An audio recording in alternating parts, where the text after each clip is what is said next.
living strictly by the good book, God's law is above and beyond any human law. where faith is challenged and innocence shattered I felt like ending my life. by a religion's darkest doctrine, This is an organization that's supposed to love and protect children. and no one will act. Why won't you call the police on pedophiles? Avery Haynes Court documents obtained by W5 investigates claims of abuse and denial Who do you turn to? Who do you have as support? when victims plead for justice. And he said he didn't do anything, so there's nothing that we can do. Scripture shields the accused. There has to be a confession or two witnesses. Survivors are shunned by families and the congregation They are brainwashing everybody. when blind faith turns a blind eye. And he told me that I'm a liar. Here is Kevin Newman. Hello and thanks for joining us. This week, a full edition W5 investigation into an alleged worldwide sex abuse cover-up involving a group that you may least expect, the Jehovah's Witnesses. The sect is facing lawsuits in Canada and many other countries, alleging its doctrine victimizes abused children. W5's Avery Haynes travels to London, New York, California, and across Canada to hear from victims of abuse who allege that religious rules and intimidation ensure that trauma is rarely, if ever, reported to police.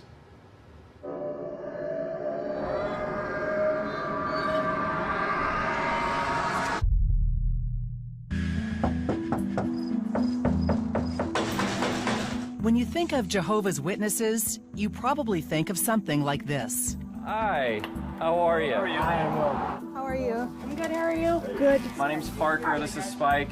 Polite disciples going door to door, gently spreading Jehovah's word.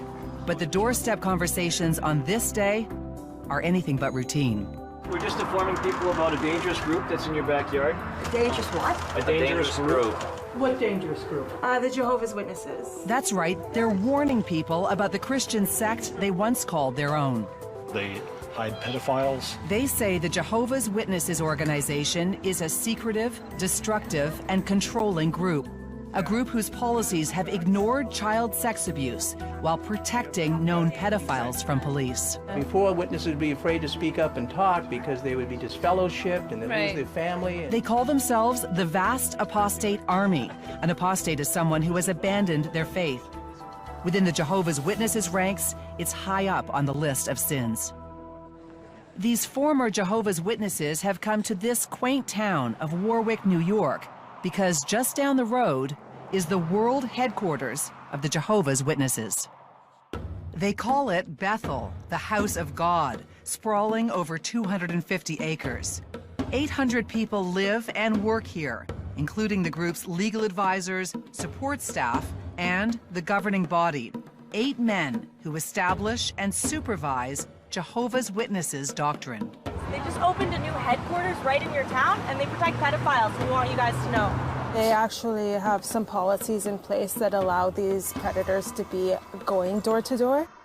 Tricia Frangina traveled here from Edmonton. A long, expensive trip that was worth it to protest a religious group that she says stole her childhood. As a child, every night that you went to bed, you believed this may be your last night. You may not wake up. Of course, it was always constantly that Armageddon could be coming at any minute. What does Armageddon look like in the world of the Jehovah's Witnesses? In my head, it was giant fireballs coming out of the sky and people screaming and dying in front of me. A fiery death wasn't the only thing that scared Tricia. In fact, in a way, her own world had already ended. Since she was a child, she says, she had been abused by someone she should have been able to trust the most. Can you talk to me about the kind of abuse that you suffered? Sexual abuse from my father. The abuse started as soon as I was born until I was approximately 14 years old. And which one is you? This one. Tricia says her mother suspected something was going on and went to the church elders for advice.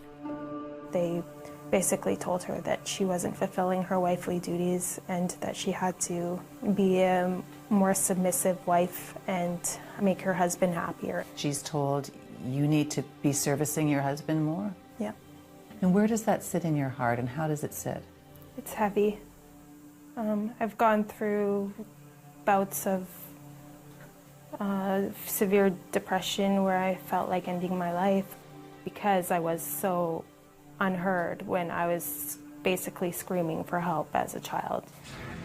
Eventually, Tricia found the courage to go to an elder herself when she was 12. Help is not what she found. And I explained to him what was going on, and he said, I don't have any proof and I don't have any witnesses, so I need to respect my family and not to bring it up again. You told an elder that your dad was sexually abusing you, and he said, show us the proof? Mm-hmm. They put the onus on the victim to produce 2 credible eyewitnesses to their assault. And by credible eyewitnesses, they mean other Jehovah's Witnesses that saw it with their own eyes. It's actually called the 2-witness rule, inspired by passages from both testaments of the Bible. So it's not as though the Jehovah's Witnesses have just made up their rules. I mean, they've taken stuff from within their translation of the Bible to validate their policies. Yeah, absolutely. Andre Gagné is a theology studies professor at Montreal's Concordia University. You find a passage here in Deuteronomy chapter 19. No single witness may convict another for any error or any sin that he may commit. On the testimony of 2 witnesses or on the testimony of 3 witnesses, the matter should be established. No single witness may convict. Biblical words Jehovah's Witnesses take literally. But if there's not 2 witnesses, it's up to Jehovah. Absolutely. They have what is called a theocratic worldview, meaning that God's law is above and beyond any human law. If I have to submit to any kind of law, I'm going to submit to God's law. These videos, produced for the Jehovah's Witnesses website, show happy and carefree worshipers. What they don't show, the sheltered lives, the strict rules meant to protect against the Satan-led outside world. Witnesses are required to spend hours spreading Jehovah's word door to door and at street corner carts like these. They don't celebrate holidays, no Christmases, no birthdays. And those who don't obey the rules risk being shunned by friends and family.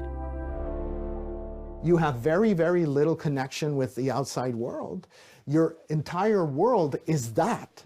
So if you're shunned from that, who do you turn to? Who do you have as support? It's very difficult. And Jehovah's Witnesses believe in Armageddon, the final battle between God and all wicked humans. They believe it'll happen any day now. Armageddon is a battle. It's a battle against the forces of darkness, and the only way to be saved is to actually follow Jehovah and adopt our interpretation of the Bible. That's essentially it. Perhaps the most controversial of their beliefs has been their policy on what to do with child sexual abuse allegations. Court documents obtained by W5 show that Jehovah's Witnesses elders are instructed to keep a record of every single child sexual abuse allegation and then forward those allegations onto the organization's own legal department. Now, in many countries, including here in Canada, the law requires that allegations like that be dealt with by police. And yet there's ample evidence that calling the police has not been the regular practice of the Jehovah's Witnesses. Back in New York, excuse me, folks, can I have a moment of your time? One of the protesters does inspire Jehovah's Witnesses to call police. His name is Zeb Leatherman, and when he's not peacefully handing out flyers, Howdy, folks. He's doing this. Just another day in the office. Zeb strolls in and interrupts Jehovah's Witnesses services. We have a special announcement. It's concerning the 2-witness rule. Telling the congregation their religious sect has some dark secrets. We're going to ask you to leave, sir. And this hasn't happened just once. For the past month, Zeb has driven some 4,000 kilometers across the United States, stopping uninvited at 60 Jehovah's Witnesses churches, which are called Kingdom Halls. Our Heavenly Father, we don't have to listen to these men anymore. Let's go. And all that happens is we wind up sweeping these cases under the rug. Okay, let's go. That's actually trespassing. No, it's by not. doing that. You're invited. It's a public meeting. What's going through your mind when you open those doors to the Kingdom Hall and know what you're about to do? Pretty scared, but is there another way? I don't know another way right now, so I stick with this one. Get off the premises, I'm calling the police. Really? Yes. They usually call the police, and then they usually grab me, manhandle me, and throw me out. Hold on, hey. Why won't you call the police on pedophiles? Hey. It's the only way I personally know that I can really make a difference. I don't like doing it. It doesn't feel right. And some places it might be illegal, but I don't know another way to teach that many people at one point in time. You come in here to disrupt us? I am. I'm trying to tear down the tower. Zeb was born into a Jehovah's Witness family, but left in his 20s when he started doubting their strict interpretation of the Bible, including that two-witness rule. Now, his entire family shuns him. What's your point? Why are you doing this? Because my ultimate goal is to free my family from this cult. Today, Zeb won't be alone. When he slips into this Kingdom Hall, just outside the religious group's world headquarters, a dozen of his fellow protesters will join him. They've sneaked in and spread out among the congregation. And as soon as the opening hymn ends, they start the interruptions, camera phones rolling. If I could just have your attention for a moment, guys. I want you to ask your elders about the two-witness rule, because the authorities are not called when children are abused. The Watchtower Bible and Tract Society of New York is being investigated. I'm talking here, sir. I'm sorry. We're asking you very nicely at this time to leave. So please Google all you can, folks.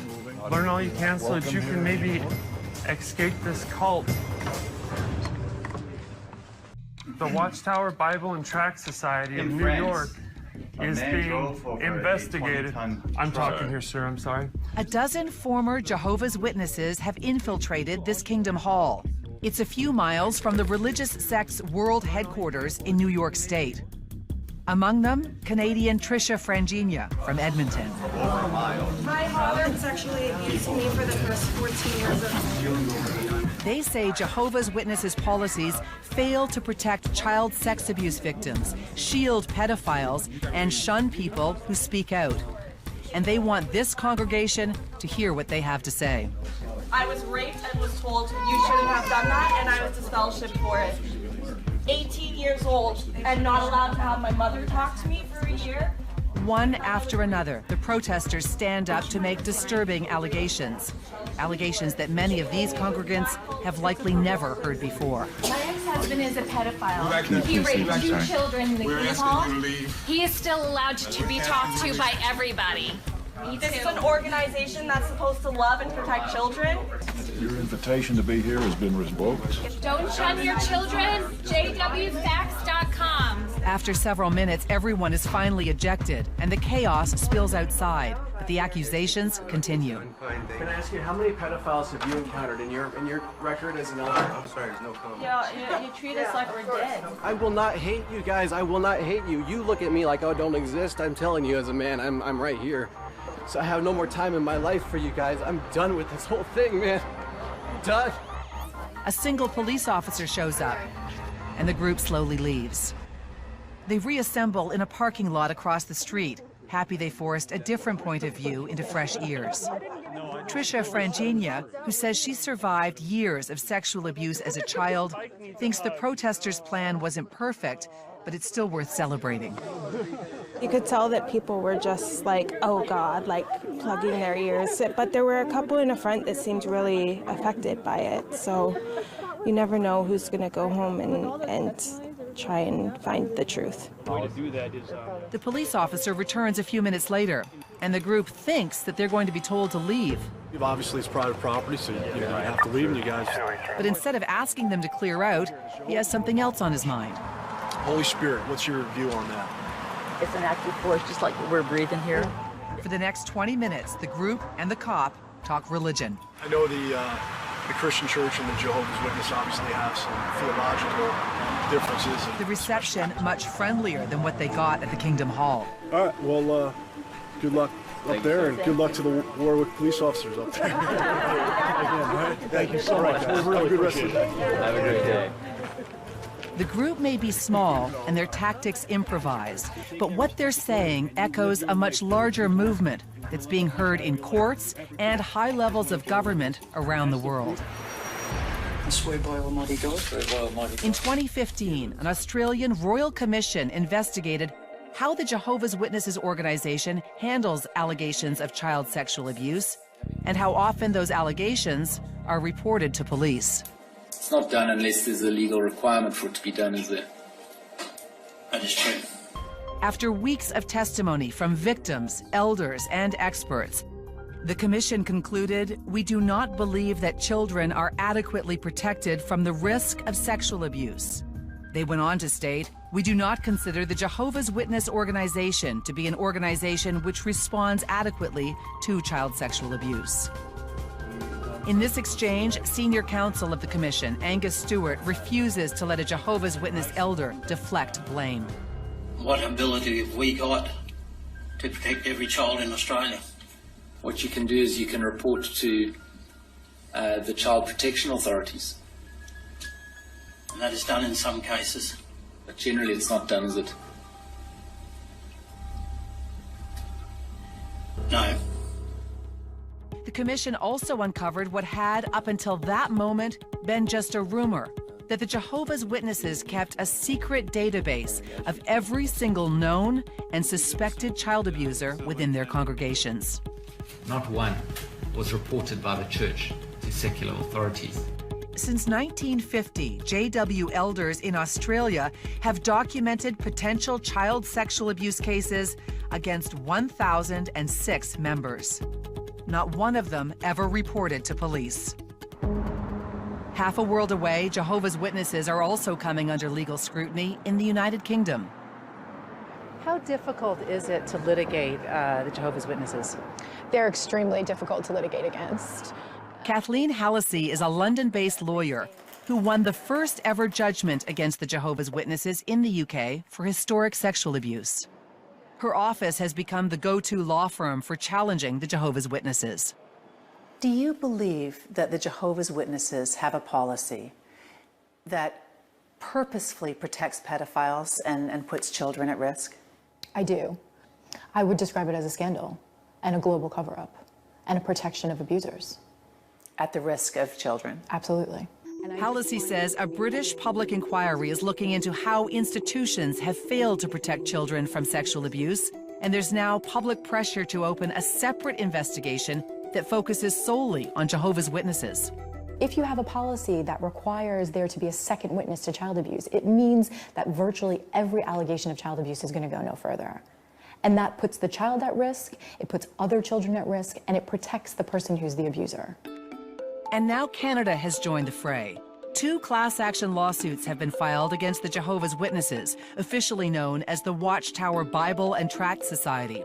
The courts haven't yet certified either lawsuit, which accuse the organization of failing to protect children from sexual abuse. It is a captive organization, so that means you can never leave. Christian Gutierrez was one of those children. He's the public face of one of the lawsuits, a suit that seeks $66 million and will represent dozens of alleged victims. I like this one. Christian and his wife Katja live here in Calgary. Christmas ended months ago, but their apartment is still peppered with decorations and even a tree. We are obsessed with Christmas because we've only celebrated Christmas 4 times. We weren't allowed as Jehovah's Witnesses, so it's really special and we try to keep it up as long as possible. 4 years ago, both were disfellowshipped, cut out and shunned because they started questioning the authority of the leaders. But it took years of fear and abuse to get there, starting when Christian was just a child. I remember I used to be a child that liked to dance a lot, and as I was getting older, that started to stop. I remember coming to sit on the couch with my father, and he would have the book on one side and he would have the belt on the other side ready if I didn't summarize what I had read properly, I would get a spanking. And beating. Yeah. The strict corporal punishment was nothing compared to what happened to Christian when he was just 5. I was hurt as a child by this man. It was very upsetting because to this day, certain smells can make me remember it. If I hear someone buckling their belt, you know, it brings me back to the memories of it. The past is still too painful to relive in detail, but Christian says he was sexually abused by a man in his congregation. When my father found out, I got in very big trouble. And that is one of the most crushing moments, because what you need is you need help and you need support. And what I got from him was, why did you go to the elders? Does anyone say to you, oh, Christian, we need to go to the police. Who is this? Are you okay? It was never brought up to go to the police, not once. Instead of calling the police, Christian says elders told him he could heal himself by reading. They gave me magazines of their own literature on sexual abuse, and that these magazines were gonna help me to get better. They were gonna make me feel better from what I went through. Whatever happened to the man who sexually abused you? To my knowledge, nothing has happened. Is he still in the organization? I believe so. Katja knows her husband's pain. She knows what it's like to grow up as a Jehovah's Witness with a dark secret. Parts of your childhood are in here. Is it weird to look through these photographs? It is, because like it's my childhood and you want to look at them and be happy, but it just reminds you, like it reminds me of all the bad times. Even back then, Katja couldn't hide her misery, not even from the camera. In my eyes, you can just see sadness. It's just sadness. Sunglasses could shield red, puffy eyes, but they couldn't hide the haunted face of a victim. And it's kind of PTSD looking at a picture of me at that age in a bathtub, because that's the time I had certain abuse happen to me was in a bathtub. Do you want to share with us what happened to you, Katja? Yeah, I was sexually abused by a close family relative of mine, and this person was also an elder and also a Jehovah's Witness. I don't feel like going into exact detail of what took place, but I was, sexually touched. I was just very stressed and scared, and I had a lot of anxiety. So much anxiety that at the age of just 10, Katja took a kitchen knife into her room and held it to her wrist. I feel like I was going through all this and nobody noticed.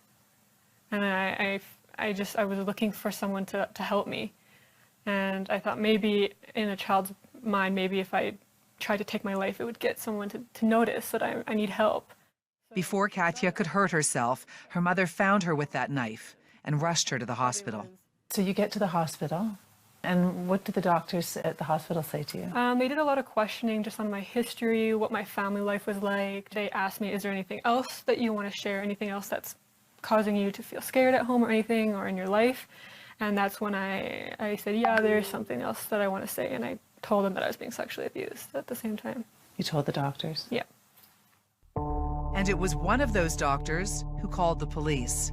Shortly after, a close family member of Katja's was charged with sexual assault and sexual interference. But things did not get easier. After speaking to police, Katja was summoned to talk to the elders, a 10-year-old girl in a room full of men. What did they specifically ask you about the sexual abuse? I remember the elders actually asked me, do you know if there's 2 other witnesses involved to this? And I said no. And they said, well, there's nothing we can do, leave it in Jehovah's hands. They didn't even say we're sorry to hear what happened to you or anything. Katja says one elder took it even farther. And he said if you really were sexually abused, that you would have squealed like a pig, which you did not, which means it never happened. And he told me that I'm a liar and that I need to clear this person's name and tell the police what I said was not true. Katja refused, but it didn't matter. Before the trial, her alleged abuser fled to Europe, where he lives to this day and is the father of 2 young girls. You both feel in your experience that this organization protected the pedophile at the detriment of the child, of you both? Oh yeah, for sure. It really does destroy your soul. It's almost like, in my opinion, it is murder, because you kill the person inside. Well, Avery Haynes' investigation into the Jehovah's Witnesses doctrine has unveiled several sexual abuse survivors who say they reported the abuse to elders, but police were never called. Well, now several of those victims plan to take the sect to court, which will be a difficult and costly battle.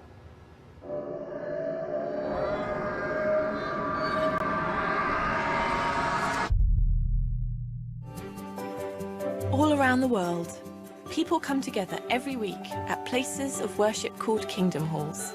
The Jehovah's Witnesses official website hosts dozens of videos that depict warm family scenes. It's a stark contrast to the emotional court battles and international investigations that allege the organization has covered up child sex assault cases. Now, 2 class action lawsuits have been filed in Canada, one for $66 million. Neither has yet been certified to proceed. There's one place with a long history of taking on Jehovah's Witnesses, and it's right here in California.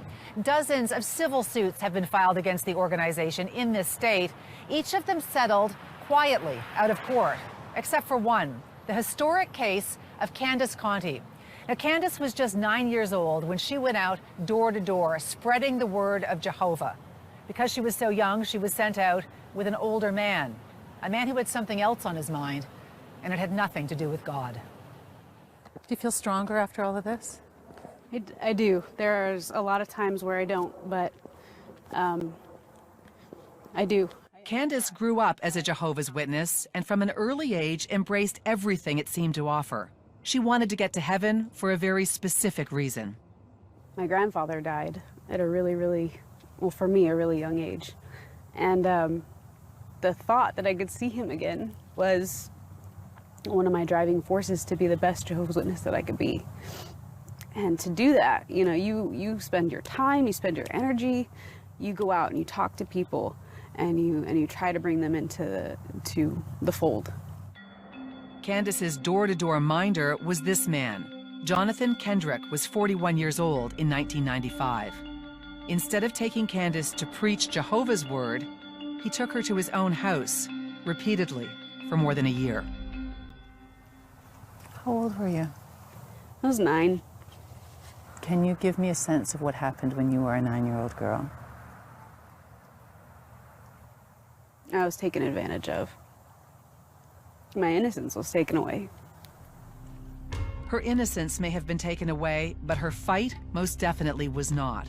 Candace kept the abuse secret for years, but when she was 16, she searched Kendrick's name online and found this, a public child abuse database.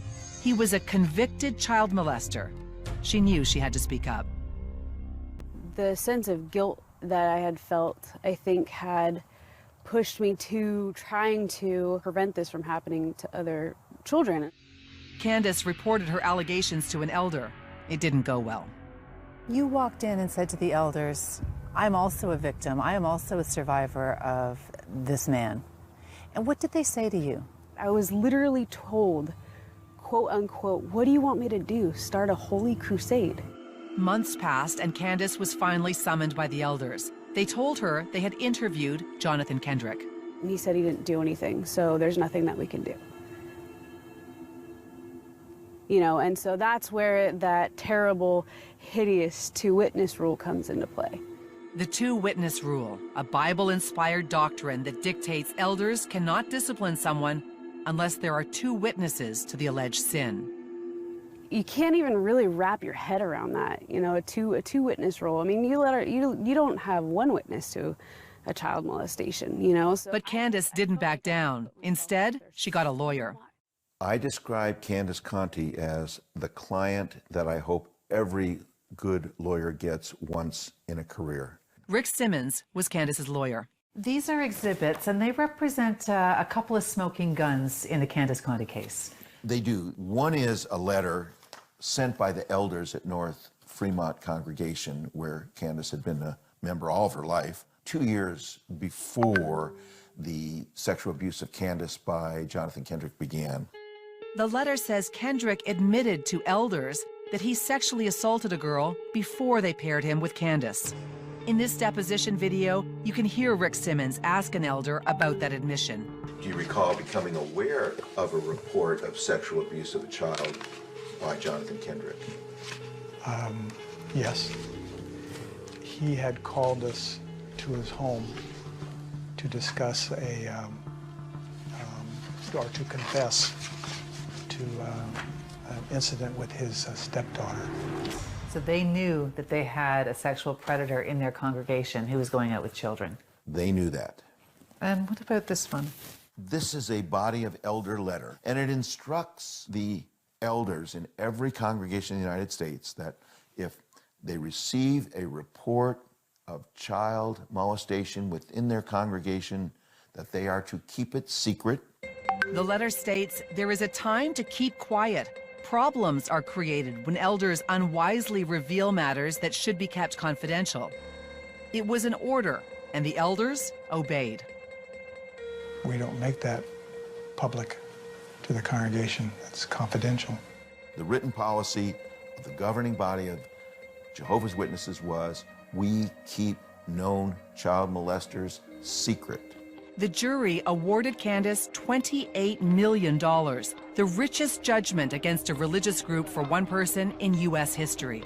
Since then, it's been whittled down to just under $3 million. And that's because an appeals court decided that the organization did not have a responsibility to warn the congregation about Kendrick.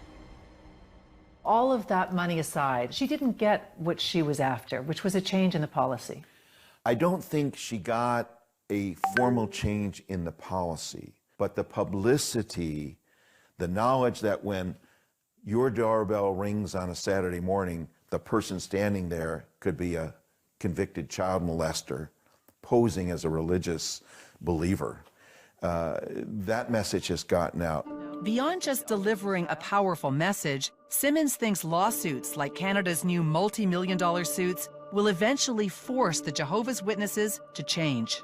They have tremendous wealth, billions of dollars in wealth, but the price of abuse is getting higher, and at some point it gets too high to be able to withstand it.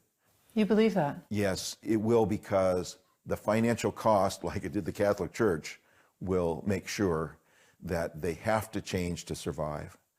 Do you believe you'll ever see a day where the Jehovah's Witnesses strike that two-witness rule from their doctrine? Yes, I hope.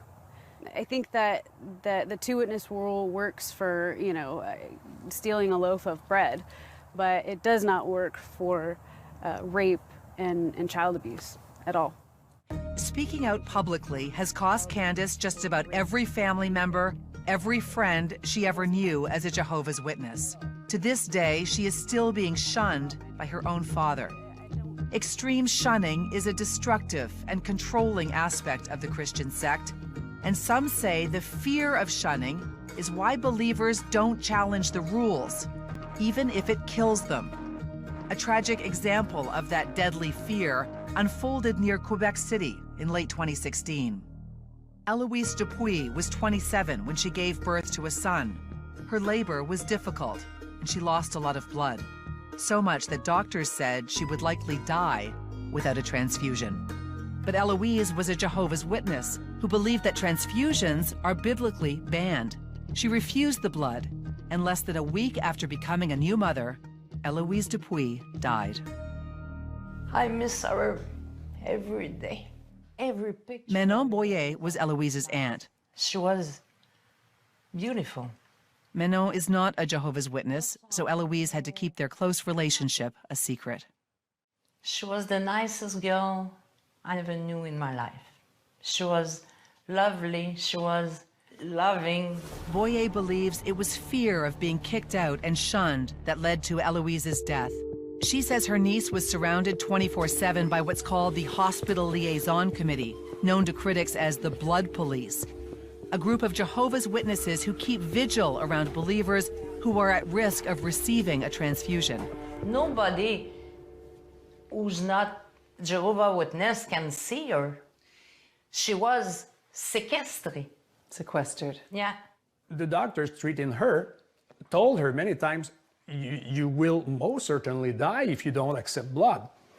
But she never believed it. Michel Morin is an author who's written a book about the case, and its title is blunt. It's called They Killed Eloise Dupuis. He argues that hospital liaison committees coerce people through fear of shunning.